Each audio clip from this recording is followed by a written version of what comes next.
I'm Jen. We are going to talk about landing your first clients. Let's get you some clients. So we're going to share 4 tips that will help you. It might be your first agency client.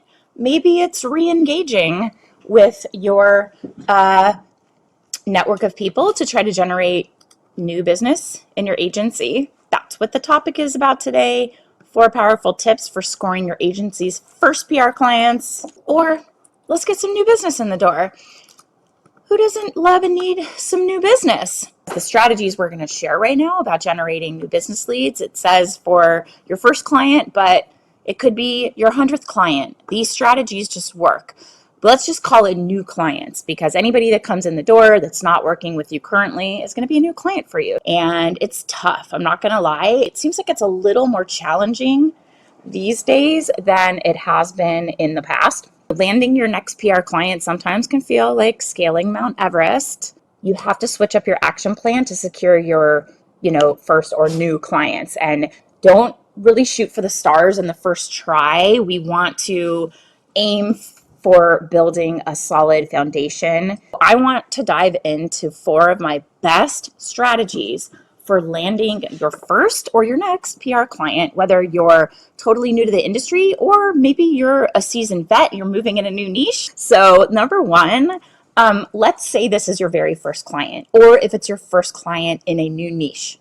You want to build your expertise. You want to move in that direction.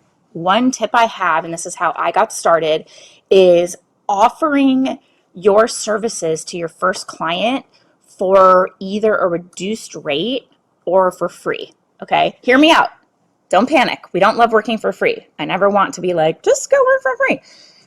But it is important to note that this tip is only for PR pros who are just starting out and they want to gain experience, or for seasoned PR pros who want to branch out in a new niche. So if you're an industry vet who is struggling to bring on clients, this is not a strategy that I recommend for you. I never want to undervalue, your services. I never want you to undervalue yourself and not charge what you're worth.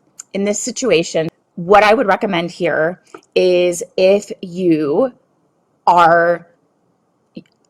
going to offer your services for a reduced rate, you must limit the scope of your work. So you have to give a limited time so that you don't start to go on and on and on working for free or a very low below market rate when you're delivering on results. So it is a good idea to offer it for that limited time.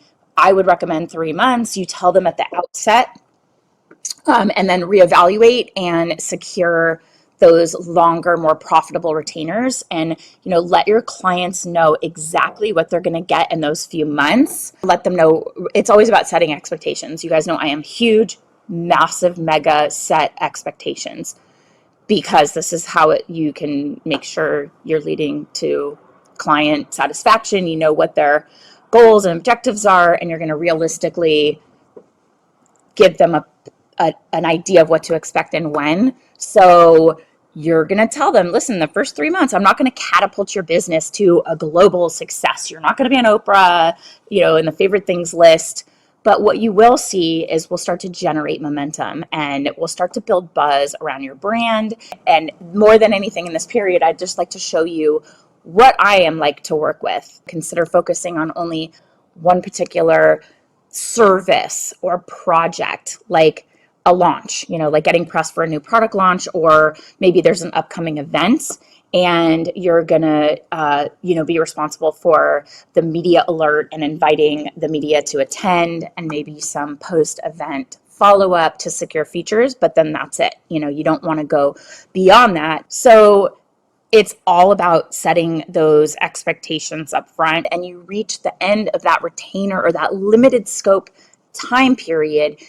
Give them a sense and explain what your next steps could be as partners should you continue to work together, and then walk them through what an extended retainer would look like and which expanded services you'd offer to get even more results. One thing I wanted to mention too, if you're brand new to the industry or a certain niche, one way that you could get that experience that you might not already have is to work with an existing agency, and you can offer your services as a subcontractor. It'll get you to understand what the niche is all about, get you some experience. It'll get that industry know-how, and you're going to, as a subcontractor or a freelancer working under someone else's agency that has those types of clients,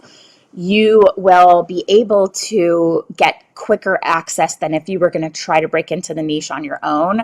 The only drawback, and you need to be sure about what you can and you cannot say, is if you are freelancing for a company, and in your independent contractor agreement, it may specify that those clients are theirs and the results are theirs and you cannot claim them. So you can't really utilize testimonials from those clients, but fear not, because ethically and not breaking your contract and your agreement with the company, you never want to burn a bridge or do something you're not supposed to do. So you want to ensure this is okay and maybe ask them for permission.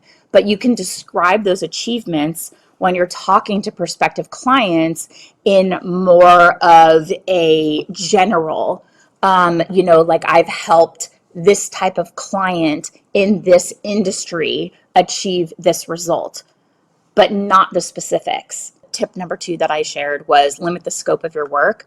So 3 months, let's say, or project-based, let's say, and then at the end of that, you review with them, this is what it would look like to continue working together. These are some services that I would recommend that would be powerful for you. Okay, so that's tip 1 and 2. I know I kind of like bounce back and forth, sorry, but offering your services to your first PR client for a reduced rate or for free, and also consider working as a freelancer for an agency that has the kind of clients you like, and then limit the scope and the time period. So you're not doing all the things. So now we're at tip number 3. This is where you reach out to your existing network.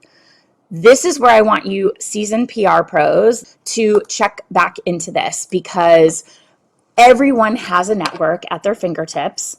And by network, I don't just mean LinkedIn. They could be people on LinkedIn, but whether you have been checked into this industry for 10 days or 10 years, you have a network of people that know you, right?